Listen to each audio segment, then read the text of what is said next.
Guys, আমি দুধের থেকে সর উঠায় এটা জমা করছি। लाइट तो चालू करो, बंद कर। क्या कर रही है तू पागल के जैसा? ऐसे क्या?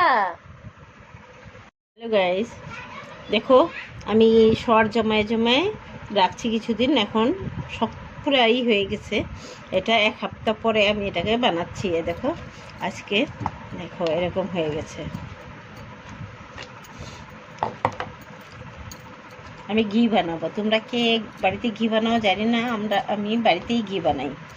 দুধ রাখি, দুধ থেকে জমা করে এতটা হয়েছে। এখন এটাকে আমি ভালো করে মাখবো, কমসে কম 15-20 মিনিট এটাকে মাখবো। দেখো 10 মিনিট মাখলাম। 10 মিনিট মাখার পরে দেখো কেমন হয়েছে। দেখো হ্যাঁ, এখন এর মধ্যে আমি অল্প আঁচ ঢেলে দিব। দেখো আঁচ ঢেলে দিলাম। আঁচটা দিয়ে আরও 5 মিনিট মাখবো। স্টপ কর। বরফ দিয়ে মাখার পরে আমি এর মধ্যে এখন একটু জল ঢেলে দিব।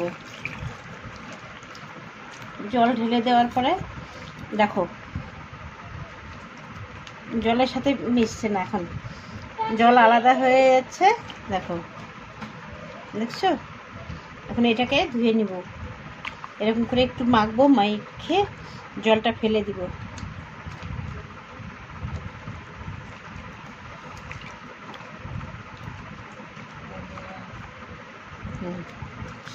হ্যালো গাইস, এই দেখো ধোয়ার পরে এরকম হয়ে গেছে। দেখছো, এটা আমি এখন গ্যাস চালু করে গ্যাসের মধ্যে বসিয়ে দেব। এখন গ্যাস চালু করলাম, এখন এটাকে বসিয়ে দিচ্ছি। এখন আমি এটাকে ঘি বানানোর জন্য কমপ্লিটলি রেডি হয়ে গেছে। এখন আমি এটা ঘি বানাবো।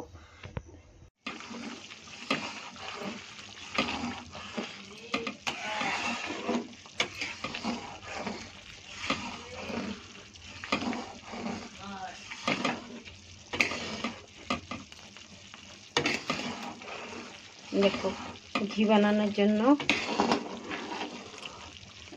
জাল দেওয়ার পরে এরকম আসছে।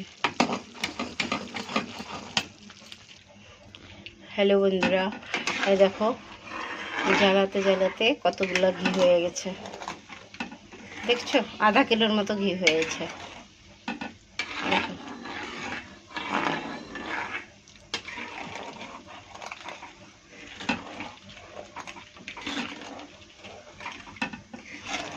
এখন আমি এটাকে নামিয়ে নিব।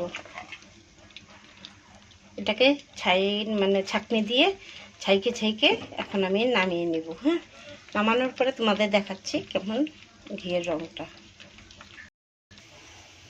দেখো ছাকার পরে দেখো ছাইকে এই যে এটুকু চাছি বেরোয়েছে। দেখো এটা চাছি ছেড়ে দিচ্ছি। দেখো কতগুলো গিয়েছে, আধা কিলো উপরে ঘি হয়েছে। দেখেছ? দেখো বাড়ির ঘি খেতেই মজা। কার কার ঘি খেতে ভালো লাগে কমেন্ট করে জানিও। আমাদের বাড়িতে কখনো যদি আসো আমি বানিয়ে খাওয়াবো। ঘি দিয়ে কি খেতে ভালোবাসো। দেখো বন্ধুরা, আমার ঘি পুরো রেডি। আমি একটুখানি বেশি জাল দিই ঘিটাকে, কম জাল দিই না, যে অনেক দিন থাকলেও নষ্ট হবে না, আর সেন্টটা খুব সুন্দর থাকে। দেখো আমি ডিব্বার মধ্যে ঢালতেছি। এখন পুরো কমপ্লিট হয়ে গেছে।